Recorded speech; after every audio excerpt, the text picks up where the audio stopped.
Halo semua, perkenalkan nama saya Francia Kliat dengan NIM 231224019.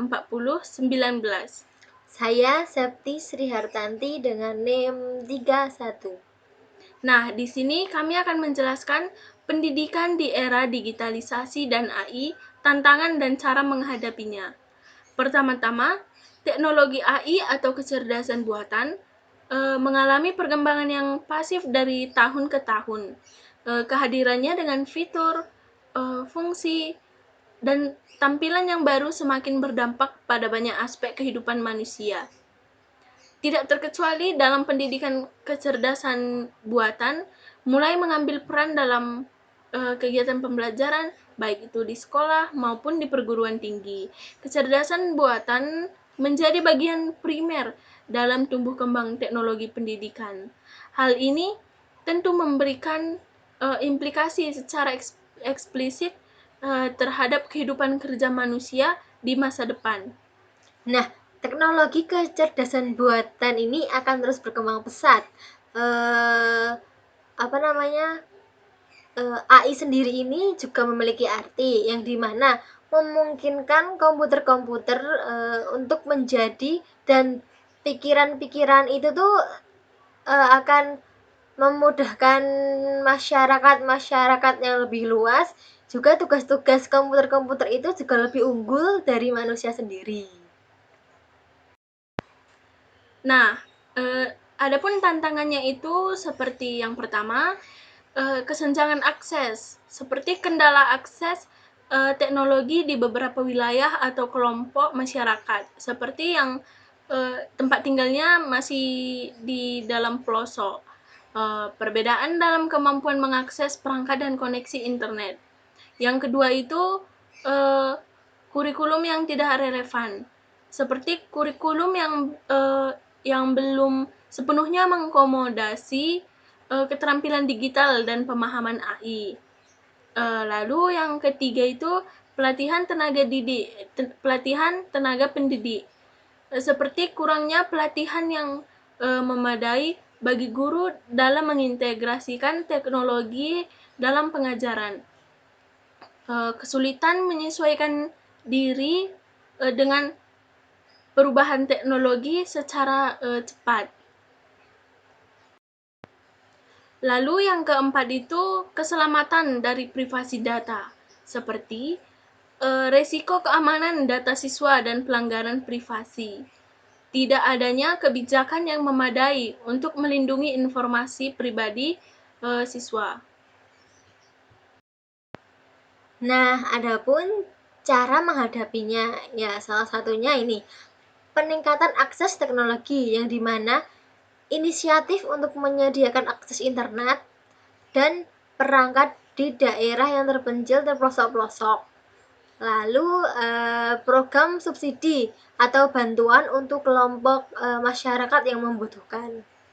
Yang kedua, revisi kurikulum. Nah, ini sangat penting karena mengintegrasikan keterampilan digital dan literasi AI dalam kurikulum ini sangat penting. Mendorong perubahan kurikulum secara berkala sesuai dengan perkembangan teknologi di zaman sekarang ini. Lalu nomor 3 itu ada pelatihan berkelanjutan yang dimana menyediakan pelatih rutin bagi lembaga pendidik untuk meningkatkan keterampilan teknologi. Terus kerjasama dengan lembaga pelatih untuk mendukung pengembangan keterampilan itu sendiri. Adapun yang terakhir, yang keempat itu ada perkembangan kebijakan keamanan data, yang dimana menetapkan kebijakan yang kuat, ketat, juga terkait privasi data siswa sendiri, yang memungkinkan pelatih tentang etika dan keamanan data dalam perkembangan profesional dan bertanggung jawab dalam lembaga pendidikan. Nah, adapun di sini 4 C skill, atau yang pertama itu disebut critical thinking atau berpikir kritis. seperti mendorong siswa untuk menganalisis informasi secara kritis, menyertakan kegiatan evaluasi argumentasi dalam kurikulum. Lalu, yang kedua itu ada communication atau komunikasi, seperti mengintegrasikan tugas berbasis presentasi dalam proyek kolaboratif. Lalu, mendorong penggunaan platform komunikasi digital pembelajaran.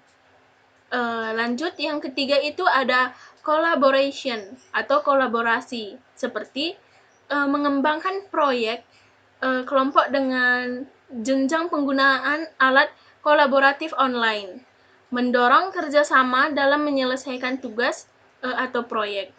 Lalu yang terakhir atau yang keempat itu ada creativity atau kreativitas, seperti menyusun tugas yang mendorong siswa berpikir out of the box, lalu memasukkan proyek seni dan inovatif dalam kurikulum. Adapun kesimpulan dari kita yaitu kehadiran teknologi AI atau digitalisasi ini merupakan sebuah terobosan di bidang teknologi pendidikan untuk memudahkan pembelajaran. Penggunaan teknologi dengan bijak dan teknologi dapat memicu ekselisasi pendidikan, kemunculan teknologi kecerdasan buatan juga dapat menekankan sifat mandiri dari siswa, terus adanya berpikir kritis bagi pelajar, terus adanya guru juga untuk memudahkan guru yang dimana belajar mandiri, terus mencari informasi sendiri, juga pengajaran yang berbentuk moral dan tapi di sini juga harus dalam kurung bisa bertanggung jawab atas penggunaan digitalisasi atau AI ini sendiri, karena di sini juga bisa meningkatkan mereka untuk hidup dan bekerja dengan baik di masa yang akan mendatang, di masa depan yang bisa lebih baik lagi gitu. Nah, sekian hasil penjelasan kami tentang pendidikan di era digitalisasi dan AI, tantangan, cara menghadapinya, dan kesimpulan. Nah, sekian dari kami. Terima kasih. Terima kasih. Bye-bye.